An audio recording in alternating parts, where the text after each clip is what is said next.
I get to work on a product, get to craft it at my own pace. Maybe I'm not making as much money as I could at the moment, but I'm really enjoying it. I don't see any reason to stop. Hello and welcome back to Indie Bites, the podcast where I bring you stories of fellow indie hackers in 15 minutes or less. Today I'm joined by Michael Christofides, who is the founder of PgMustard, a product which helps people speed up Postgres queries.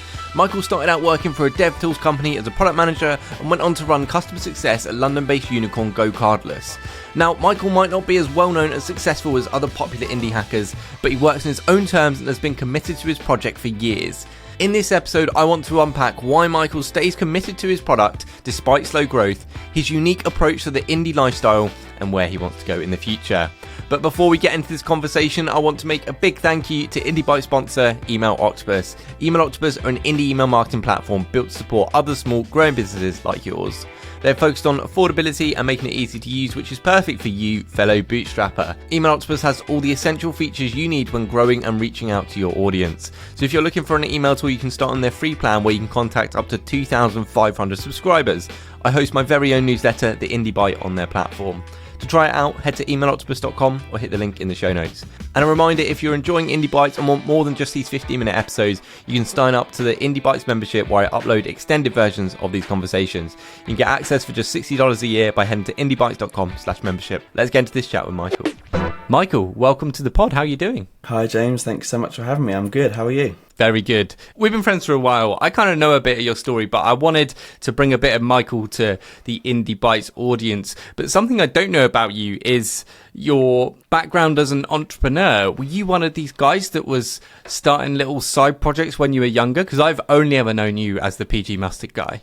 Side projects, not so much. I am quite risk averse as a person, which might not seem like it would suit entrepreneurship super well. But I was really interested in businesses. I did have a few people in my family that were entrepreneurs, ran their own businesses, quite different ones. I was also the kid on the school bus selling sweets, so that I do have that checkbox ticked at least. Did you want to have a career in tech? Was this your plan, or? I was really lucky. I had no idea really about tech. I ended up studying maths because that was the thing I was best at, not because it was a career-driven decision. So that helped a little bit on at least being able to understand the technical side of things. I thought I wanted to go into learning more about business. So I thought a good way of doing that would be management consulting for my sins. And luckily it was a terrible year. I graduated in 2009. I worked for my uncle for a bit. I did some accountancy for some of his business friends. But the first real job, the first time I signed a contract that didn't have an end date, was at a company called Redgate. And I was actually drawn to them because of their slogan. It was ingeniously simple software, or something like that. And I loved the idea that you could differentiate on making a product simple. So talk to me about how PgMustard came about for you. As someone who's a generalist in customer success and product management, making a product to do with database queries seems like a very specific technical thing to found a company about. Yeah, so this came from the first company I worked at. I ended up doing roles that were mostly about database tools. So it was really, It's just the thing I had got a lot of domain knowledge of over time, but not for Postgres. So we did things for a couple of really expensive products called SQL Server, Oracle, and the company just didn't seem that interested in doing Postgres stuff, even though we started to hear it more and more from customers. So I got this kind of early sight in probably 2014, 2015, around that time, that Postgres, whilst being an old technology, was up and coming in some ways, and people were migrating, serious companies, serious organizations were migrating workloads to it or using it for new projects. I definitely got a very early warning that this could be an interesting market. And also I loved how it was set up. It was true open source, and it didn't have a single company or person dictating everything about it. So it felt like a low risk, long-term platform to build for as well. So yeah, that was why it was actually that way around. So I potentially stupidly picked the market before working out the product or the actual business to build. Do you think that's stupid? I definitely see a lot of benefits in scratching your own itch type businesses. I didn't have this direct problem myself, but saw a lot of people having it. Yeah, I actually think it's potentially a smart thing, and you can add your thoughts onto this, Michael, but picking a market and a niche and building a product specifically for that market, that seems like a smarter thing to do than just building a product that is scratching your own itch, because that could potentially be a problem that only one or two people have, rather than you investigating the market and then building a product that suits that market. Is that how it ended up with PgMustard coming about? Yeah, good point. I mean, with PgMustard, it was talking to people that did have the problem or did work with Postgres, asking them what they did day to day, watching them. There's a lot of advice around asking, and there's not that much advice around watching. I think it is really important to listen to what people say, but it's even more important to watch what they actually do. Listening to what people were saying, which products they like, what they spent their time on day to day.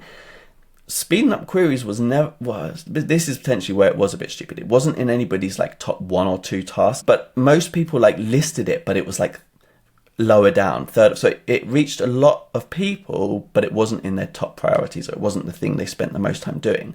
And then when I watched how they did it, I saw so many opportunities for ways it could be better.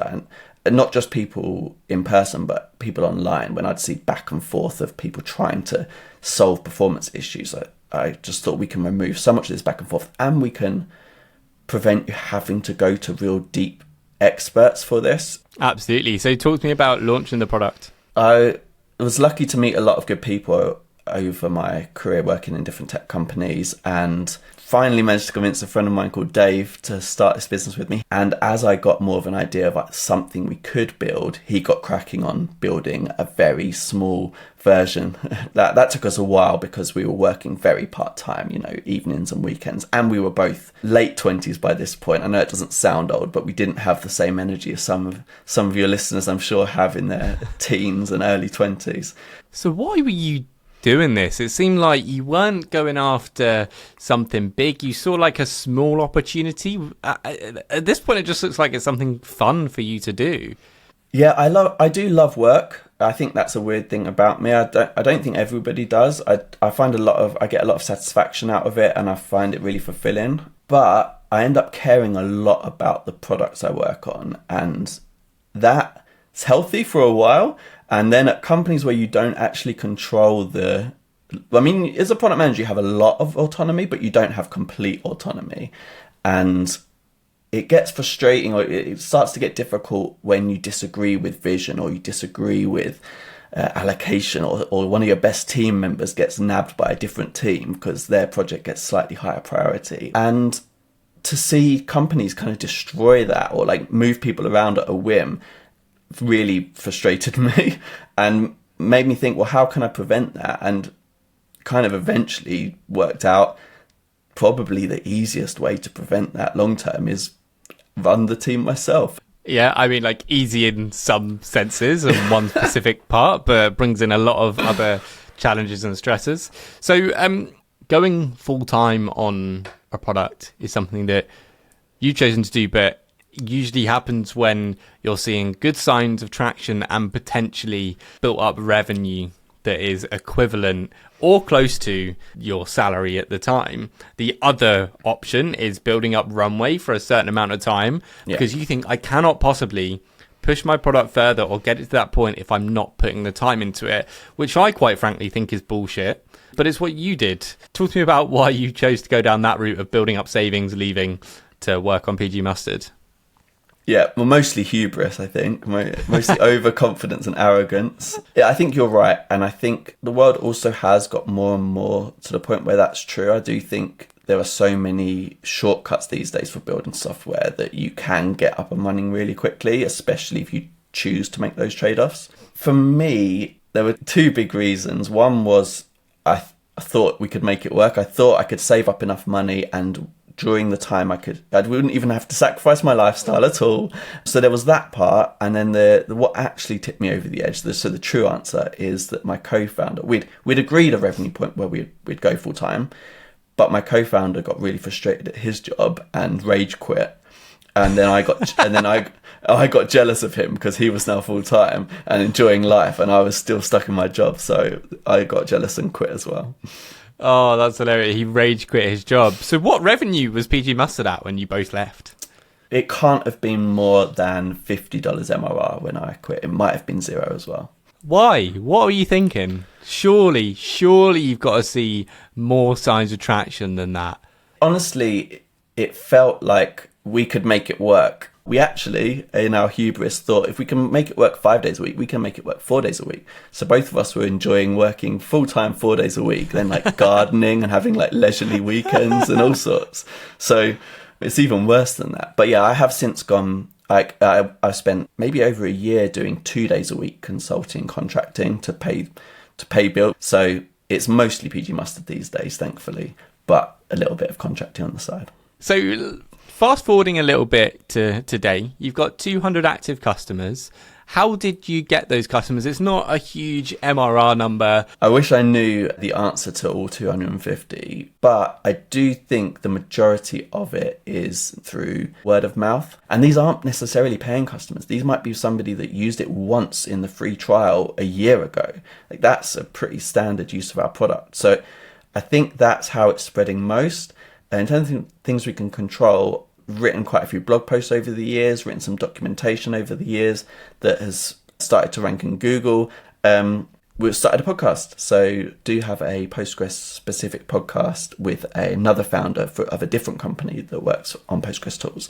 And I think I have noticed a bias, at least recency bias, of a few customers having found us that way, which is nice.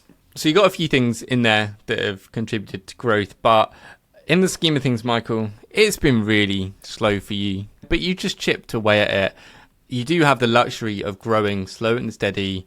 You don't have to put fuel on the fire. You can do it the way you want to. As you said, now you've got a contracting gig, but have you intended to grow as slowly as you have done? 100% no. I think this is something that potentially gets lost when people say pick a niche, right? I stupidly thought that by going niche, we were not only protecting ourselves from competition, like, you know, someone raising a bunch of money and going after the exact same problem as us. I thought we're too niche for that. It's also potentially a really good fit for a small team, you know? So I only really ever thought of it from that angle, and not from the angle of in small niches that are geographically spread or that are spread maybe even between companies. So the same person needs to talk to somebody at a different company rather than in there at the same team. It's actually hard, maybe even potentially harder to grow in a niche that's spread in a certain way. There's not as much word of mouth. There isn't as much serendipity of people seeing it on someone else's screen that they're working with, or, you know, all of those ways that products do grow. So with this slow growth over what is 5 years now, Michael, why are you still doing it, dude? Why have you not stopped and moved on to something else? I think if it was like all that growth in the first year and then 0 since, it would be very different. Like I probably would have done. But because it's like been teasing me this whole time. It's like, oh yeah, no, this is going to just keep growing. And even months where I've taken, I think once Dave and I decided to take August off, well, growth was about the same as it would have been in any other month, which is weird. And it's felt like one of these businesses that we've built a lot of the foundations and it can continue to grow. Not 20% a month, but 5% a month, 3%, 7%, 1%. You know, each month it goes up a little bit. And I just figure this does, if I extrapolate out long enough, this looks like my ideal business. I can serve customers I love serving. They appreciate it. They're great customers to serve. There's not much support. They value what we've built, and it could support long-term a small team of really highly skilled people that I'd love working with.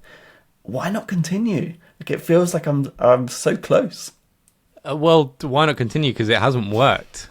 But it does now earn enough to pay some money, which is nice, and it is now at the point where I've been able to hire contractors to work on it. Yeah. I see a lot of people making quick money in our community, and I'm really impressed by what they're able to achieve. But sometimes it's really short-lived. Sometimes they're really stressed as a result. I get to work on a product, I get to craft it at my own pace. Maybe I'm not making as much money as I could at the moment, but I'm really enjoying it. I don't see any reason to stop. Dude, I think that's a really wonderful way to put it, because it's ultimately down to what you want out of an indie business. And if that isn't hyper growth or scale, That's fine. You seem very content where you are. At the same time, you can earn the money that you need to survive through your contracting work, turn that sort of up and down when you need to, but at the same time, keep chipping away on this PgMustard company that you've got going. Yeah, and on the contracting side, actually, I've found that I've been able to get contracting gigs at small indie companies, which is nice. And it means I can learn from the founders that are a few steps ahead of me. They're at the point where, they've got a small team, and I get some of that enjoyment of working in a team. And also a shout out to the user list folks who I'm currently working with, who have been great to me for the last, over a year now. So that's been really fun. It's also nice working at places that have decent sized databases. Are they a customer? Yeah, that's how it has ended up coming about. In fact, I quite often end up contracting at customers, which is nice. At the end of every episode, I ask for 3 recommendations: a book, a podcast, and an indie hacker. Yeah, I have tried to pick ones that I haven't heard before, and I think I've listened to every episode. So, indie hacker, I wanted to give a shout out to Michael Coper from Newsy. The book, I am going to recommend one that was really influential to me. I don't think it's actually that great a book, but it really influenced me, which is Small Giants by Bo Burlingham. And the podcast is by a company that I currently have a bit of a business crush on, which is a company called Panic. And it's only 6 episodes, but the Panic podcast. Are they the guys that make their little Playdate thing? Yeah, they've got loads of cool projects. Well, Michael, thank you so much for coming on this episode of Indie Bites. Thank you so much for having me, James. Thank you for listening to this episode of Indie Bites with Michael Christofides of PgMustard. If you enjoyed this and want to further support the show, there are 3 ways you can do that. The first one is sign up to the Indie Bites membership for more content. The second one, with holiday season coming up, if you're looking for a gift for a loved one or yourself, one of my handmade wallets from Whitstable Craft Co. could be for you. And then finally, check out my awesome sponsor, Email Octopus. That's all from me. See you next week.